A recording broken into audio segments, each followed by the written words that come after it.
याद रखना चाहिए, अच्छे और बुरे भावों की उत्पत्ति, ये 10 बातें प्रधान होती हैं। आपके अंदर अच्छे भाव आ रहे हैं या बुरे भाव आ रहे हैं, तो उनमें ये 10 बातें प्रधान हैं। पहला, स्थान। आप कहां बैठे हैं, कहां रह रहे हैं, किस जगह खड़े हैं, आपको स्थान देख करके ही बर्ताव में उतरना है। जैसे मदिरालय है, आप वहां खड़े होंगे तो तमोगुण अपने आप बढ़ने लगेगा, आसुरी प्रवृत्ति बढ़ने लगेगी। ऐसे ऐसे जिस स्थान पर खड़े होने से, देखने से, बात करने से हमारी वृत्ति बिगड़ रही, उस स्थान का तत्काल त्याग कर देना चाहिए, वहां से हट जाना चाहिए। पहला है स्थान। जैसे सत्संग, यमुना जी का एकांतिक पावन तट, किसी लता के नीचे, किसी संत भगवान के सानिध्य में, अब हमारा ये स्थान भजन वृत्ति बढ़ाएगा। उस व्यक्ति का घर जिसके पास जाने से वासनाएं बढ़ रही, उस स्थान में जहां दृश्य देखने से हमारे अंदर गंदी बातें आ रही, पहला है स्थान। दूसरा है अन्न। बहुत बड़ा प्रभाव अन्न का होता है। अगर अधर्म के द्वारा कमाया हुआ अन्न है तो बुद्धि अधर्म में ही लगेगी। यदि भोजन पकाते समय, रसोई रांधते समय आप विकारात्मक चिंतन कर रहे हैं तो कोई भी प्रसाद पाए उसके अंदर विकार जागृत हो जाएगा। अन्न का बहुत बड़ा प्रभाव पड़ता है। एक बार पूज्यपाद उड़िया बाबा जी महाराज अपने परिकर के साथ भ्रमण में थे तो किसी बड़े धनी मानी ने निमंत्रण दिया, महाराज आज यहीं रुको। तो बाबा ने कहा हम लोग गांव के अंदर नहीं रुकते, तो बाहर कोई वृक्षों का समुदाय, जंगल जैसा, तो उसमें वहां रुके, पर भोजन उनकी तरफ से, भोजन सबने पाया। जब सुबह हुआ तो महात्मा जन, साधक जन एक दूसरे की तरफ देखे और बोले आज तो हमको बड़ा दोष हुआ, गंदा स्वप्न आया और हमारा संयम बिगड़ गया। बोले ये तो हमको भी हुआ, जितने थे सबको हुआ। उड़िया बाबा के समीप गए, बाबा ने कहा अच्छा ऐसा हुआ, ये तो अन्न दोष है, बुलाओ सन्न पवाने वाले को, फिर चलेंगे। बुलाया और बाबा ने कहा बिल्कुल सत्य बोलना, नहीं तो आप जानते हो इतने महात्माओं के संयम को आपने भ्रष्ट कर दिया, सत्य बोलना, क्या बात थी। तो उनका महाराज संतान नहीं हो रही थी, सुना था आप बहुत सिद्ध महापुरुष हैं तो आपके परिकर को इसीलिए पवाया, अंदर काम भाव था कि हमारे कामना थी कि संतान उत्पन्न हो, वैसे ही चिंतन करते हुए बनाया ऐसे। बोले सबका संयम नष्ट कर दिया, होश में, नरक जाने वाली बात मत सोचो। अरे संतों को पवाओ जैसे अपने पुत्र को पवाते हैं, ऐसी भावना करनी चाहिए। आज हो भाग्य तो परिणाम खुद मंगल में निकलेगा। काम भाव से युक्त होकर क्यों बनाया, सब संतों के अंदर विकार पैदा कर दिया। अन्न का प्रभाव पड़ता है, हम जैसा अन्न पाते हैं वैसा। कई बार सुनाया है, सिद्ध महापुरुष पूज्य प्रातः स्मरण श्री बलराम दास जी महाराज झाड़ू मंडल के, यमुना के पावन तट पर ही है, रासमंडल के पास ही, वो अपने एक लता के नीचे बैठे हुए भगवत चिंतन कर रहे थे। अचानक यमुना जिस नजदीक है तो कोई माई स्नान किए हुए निकली तो नेत्रों ने देखा और विकार उत्पन्न हो गया। वयोवृद्ध सिद्ध महापुरुष, उन्होंने कहा आप तो इस शरीर को नष्ट कर दूंगा। शिष्यों ने कहा महाराज ऐसा क्यों? बोले किसी माता के शरीर को देखकर हमारे अंदर विकार क्यों आ गया? ऐसा नहीं, आज तक कभी नहीं हुआ, ऐसा क्यों हुआ? उनका महाराज आपस में सब शिष्यों ने कि कुछ ना कुछ तो खान पान में गड़बड़ी हो गई तभी ऐसा हुआ। बाबा आज परिक्रमा करते हैं वृंदावन की, बाद में आप जो आदेश करेंगे जैसा करेंगे, पहले परिक्रमा। वृंदावन की परिक्रमा का बहुत बड़ा प्रभाव, जब कभी मन आपका ऐसा विक्षिप्त हो, परेशान हो, तत्काल परिक्रमा प्रारंभ कर देना, नाम जप करते हुए। आप देखना परिक्रमा पूरी होते होते शांति हो जाएगी। बाबा ने खूब नाम कीर्तन करते हुए शिष्यों के साथ परिक्रमा दी, मन का विकार शांत हो गया। उनका ऐसा कैसे हो सकता है कि हमारे अंदर विकार आ गया? ये बड़ी सूक्ष्मता का विषय है। कल प्रसाद कहां से आया था? तो उस समय लाडले गोविंद देव जी महाराज यहीं विराजमान थे वृंदावन में। बोले तो ठाकुर गोविंद देव जी का प्रसाद आया था। लकुट उठाई, गए वो तो भगवत स्वरूप, तस्मित तज्जने भेदा भावात। भगवान और भगवान के ऐसे जनों में भेद नहीं होता, वो भगवत स्वरूप होते हैं। गए और कहा बताओ आपका प्रसाद न पावे तो अपराध लगे कि प्रसाद नहीं पाया, और प्रसाद पावे तो हमारे अंदर काम जागृत हो जाए, हम तो मरे ना दोनों तरफ से। तो ठाकुर जी बात कर रहे थे, दूसरों को नहीं सुनाई दे रहा था। कह रहे थे कि देखो नाराज मत हो, कलकत्ता की वैश्या थी, उसने भोग लगाया, अब उसने भोग लगाया तो हमने चख पाया। तो आपको प्रसाद का किनका लेना चाहिए? किसने कहा था कि पूरा प्रसाद पाइए? जरा किनका ले लेते हो, मधुकरी पाते। हाँ, ये बात आपकी मान। तो हमारा तो पूरा विश्व है, कोई भी भोग लगाएगा हम तो पाएंगे। और हमारे प्रसाद की निष्ठा आप सबके हृदय में, तो किनका लीजिए, पूरा मत पाइए। सोचिए, भगवत अर्पित प्रसाद और वृत्ति, भगवान ने आदेश किया किनका पाओ, माधुकरी मांग के खाओ। यहां वर्णन कर रहे हैं, यदि हम अन्न थोड़ा भी हमारे अंदर दूषित चला गया, तो जब कभी ऐसी विकार की भावना हो, आपके अंदर विकार बन रहा है, तो खोजिए। आपने कोई दृश्य देखा है, आपने किसी से बात की है, आपने कोई ऐसा संकल्प बनाया, नहीं, तो फिर भोजन दोष आ गया। अब आज उपवास कर दो, जब तक वो वृत्ति न नष्ट हो तब तक कुछ मत पाना, जल से काम चलाना। तो एक दिन एक पहर अपने आप शांत हो जाएगा। अगर बहुत विकलता हो रही तो नाम कीर्तन शुरू कर दो, भोजन मत पाना, नाम कीर्तन शुरू, बिल्कुल शांति मिल जाएगी, बिल्कुल। और ये तो उदाहरण महापुरुष इसलिए देते कि हम सावधान रहें। हमारे अच्छे भाव या बुरे भाव में ये 10 बातें बहुत प्रभाव डालती हैं। पहला स्थान, दूसरा अन्न, और तीसरा जल। पानी भी बहुत संभाल के। नहीं, आजकल तो देखो प्रायः ऐसे दांत से प्लास्टिक नोचेंगे, ऐसे पानी पिएंगे, कब भरी गई, कहां भरी गई, कैसा पानी। बड़ा देखो कैसा हमारे भजन साधन के लिए विक्षेप पैदा होता चला जा रहा है। पहले सुंदर सरोवरों का जल, मतलब 15 वर्ष तो गंगा जल ही केवल पिया है, जो आकाशवृत्ति से मिला नहीं, गंगा जल ही पिया है। कुआं का जल, फिर आया हैंडपैप का जल, अपवित्र होने लगा। हैंडपैप में जो वाशर, अगर वो कहीं चमड़े का पड़ा हुआ है तो अपवित्र जल हो गया। अब हैंडपैप का भी अंतर ध्यान स्वरूप हो गया, अब तो नहीं दिखाई देता। अब रह गया है मोटर से निकले और फिल्टर में जाए, वो मशीन जो फिल्टर करती है पानी को, आरओ, उससे। अब वो जिनके पास है तो है, नहीं तो परिक्रमा लगाया हो, आपको पानी पीने को नहीं मिलेगा। देखो कैसा समय आ गया। भोजन, पहले कोई दगाबाजी भोजन में तो नहीं करता था। गांव में जब जिसके यहाँ दूध बेचा जाता था ना, उसको बहुत लघु दृष्टि से देखा है, गाय माय एक बराबर होती है, ये दूध बेचता है। 10-5 किलो मठा तो आप ऐसे मांग के ले सकते थे, अगर अड़ोस पड़ोस में वो मठा मिल जाएगा। जब कोई उत्सव होता, फ्री दूध 100, 200, 500 किलो पूरे गांव के सब दे देते, कोई ऐसे बेचता था। अब दूध नहीं, जब बूढ़े लोग बैठते थे कहते थे पानी बिकेगा आगे चल के। आज पानी बिक रहा है, नहीं बिक रहा, पानी बिक रहा है। हमें लगता है सबको ही पैसे से ही पानी है, वो बोतलें नीली नीली नहीं, इतनी बड़ी बड़ी बिकती, उन्हीं से पानी पिया जा रहा है। आगे और समय, जल का प्रभाव पड़ता है। जैसे हम गंगा जल पीते थे, सही कहते हैं, कई दिन जब भोजन नहीं मिलता तो पूरी पौष्टिकता गंगा जल से मिलती थी। गंगा माता के जल से ऐसा लगता था मानो हम परम पावन अमृत पान कर रहे हैं, सारी पौष्टिकता मिलती थी। कुएं का जल अपने आप में पौष्टिकता से युक्त होता है, जो हमें चाहिए। आज देखो जल की समस्या हो गई, पवित्र जल पीने के लिए हम तरस रहे हैं। कहाँ है जल और कैसे मिलेगा जल?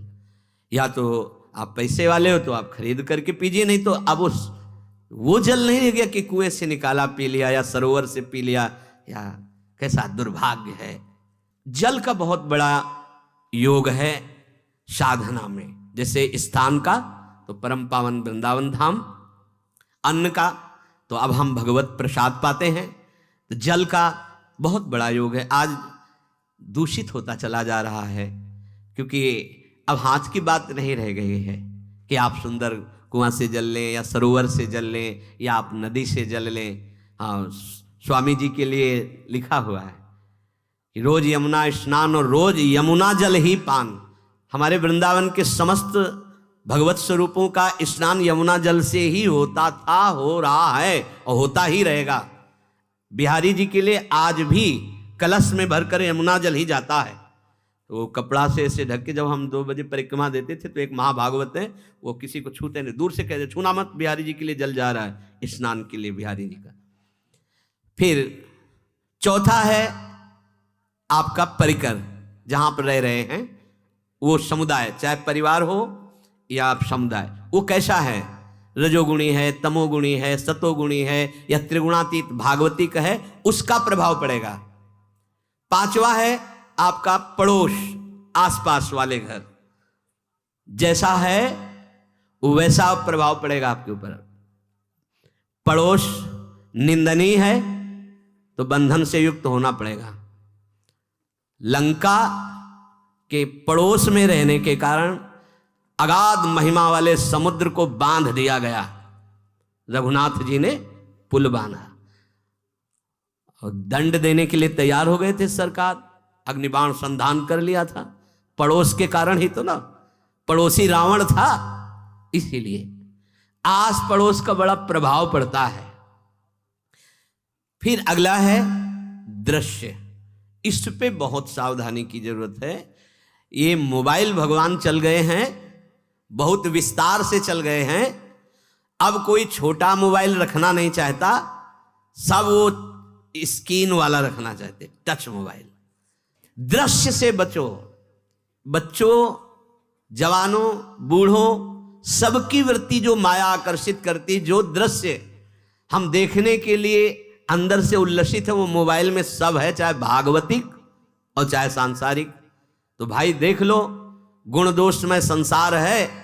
अगर आप दोष ग्रहण करना चाहते हो तो दोष ले लो, गुण तो गुण। बहुत बहुत खतरनाक विषय है और बहुत लाभदायक विषय है।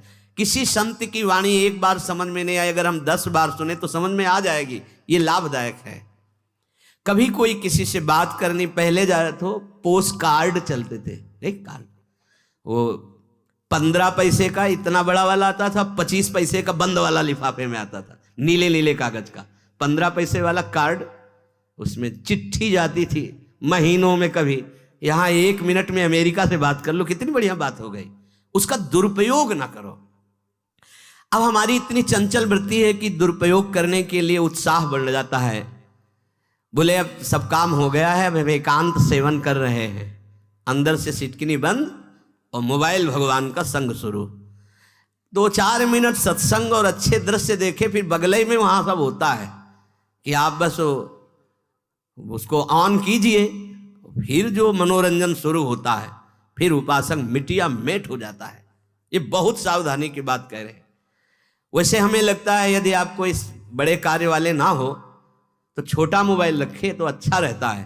तो इसलिए ये एक ऐसा कलयुग भगवान ने रचा है कि बचा पाना बड़ा मुश्किल है। इससे वृत्ति को बचाओ, जो बचा ले गया वो आगे साधना कर सकता है। बहुत सावधान बच्चों। हमें लगता है यदि आपका मन चंचल हो, आपके शासन में ना हो, तो स्क्रीन वाला मोबाइल अपने माता पिता को दे देना चाहिए। और हम कहते रखो, छोटा वाला रखो, कभी कोई आपत्ति विपत्ति या सूचना देनी हो, बढ़िया काम करता है। जरूरी नहीं है इतना बड़ा लेके चलना। हाँ, अगर आपको बहुत राजकीय विभाग के कार्य हैं तो बात अलग है कि कौन सी सामान कहाँ कैसे, तो वहां से वीडियो भेज रहा है, वो चेक कर रहा है, यस हाँ ठीक है अब चलाओ। अपने को क्या काम है?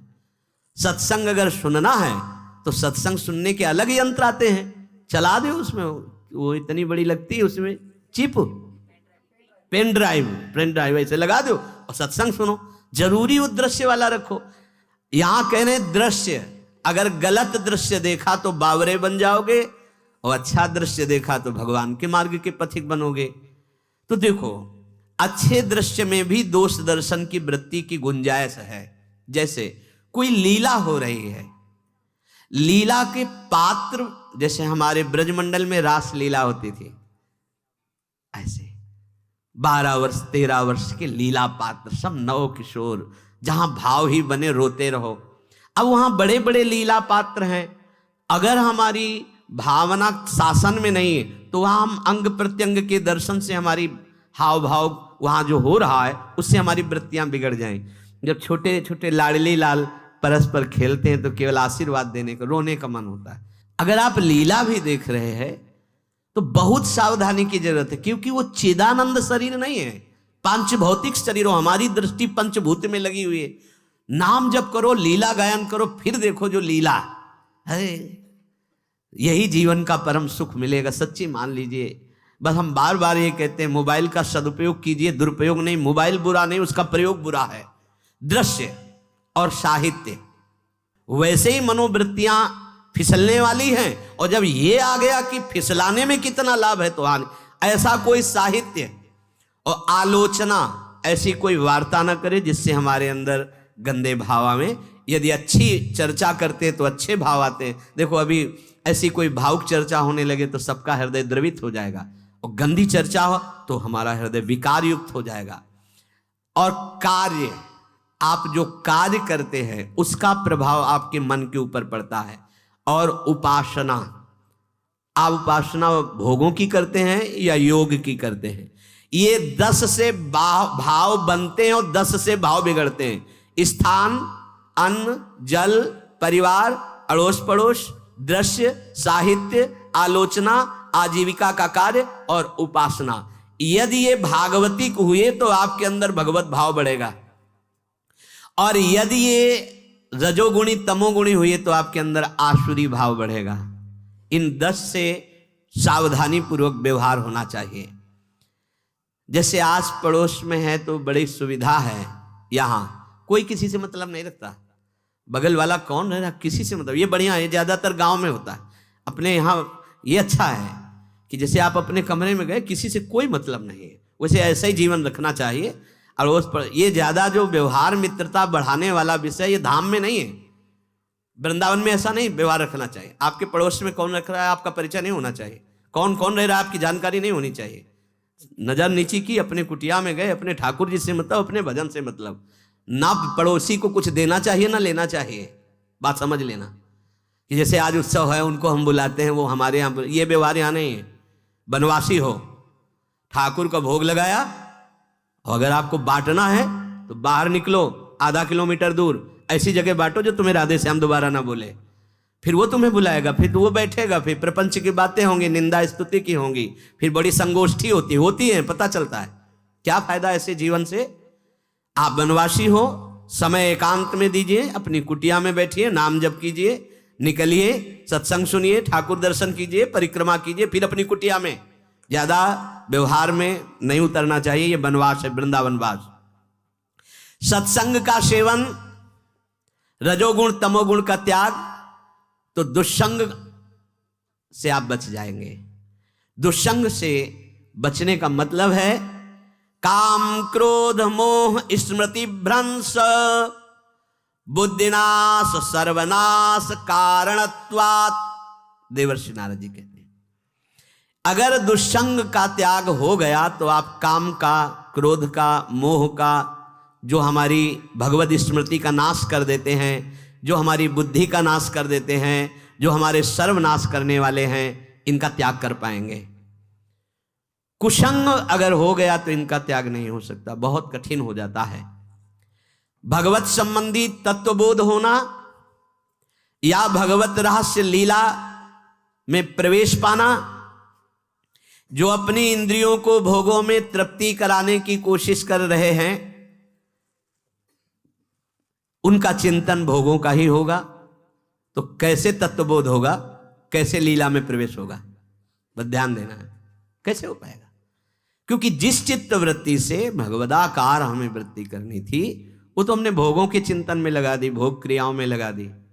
एक स्थिति होती है जब आपकी चित्त वृत्ति भगवदाकार हो गई है तो व्यवहार में रहते हुए भी विषयान ग्रहणंत मुंचंत वा, खान पान, उठना बैठना, सब बाहरी क्रियाएं हो रही।